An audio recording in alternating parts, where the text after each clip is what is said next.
ஊருக்கு போறேன்னு சொன்னாலே செம்ம குஷி ஆயிடுவேன். அந்த டே வர்றது வரைக்குமே வந்து திங்ஸ எடுத்து வச்சு ஆர்கனைஸ் பண்ணிட்டே இருப்பேன். கண்டிப்பா 1 வீக்கான திங்ஸ வந்து நான் எடுத்துட்டு தான் போவேன். ஆனா ஹஸ்பண்ட் வந்து போச்சுல சொல்லி தான் கூட்டு போவாங்க. 2 டேஸ்ல ரிட்டர்ன் வந்துடணும். அந்த மாரி சொல்லி தான் கூட்டு போவாங்க.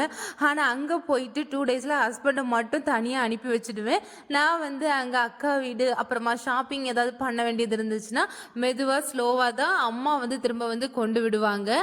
பார்த்தீங்கன்னா, அக்கா வீட்டுக்கு போன டைம் வந்து லெமூர் பீச்சுக்கு தான் வந்து நாங்க போயிருந்தோம். அங்க போயிட்டு எங்க வீட்டு குட்டீஸ் கூடலாம் செம்மையா என்ஜாய் பண்ணிட்டு இருந்தேன். இங்க வந்து பீச் வந்து ரொம்ப தூரத்துல இருக்கனால அடிக்கடி போற மாதிரி இருக்காது. ஆனா அங்க வந்து பக்கத்துல இருக்கனால முன்னாடிலாம் அடிக்கடி போவேன். இப்ப பீச் வந்து போனதுமே வந்து எனக்கு செம்ம ஹாப்பியா ஃபீல் பண்ணேன்.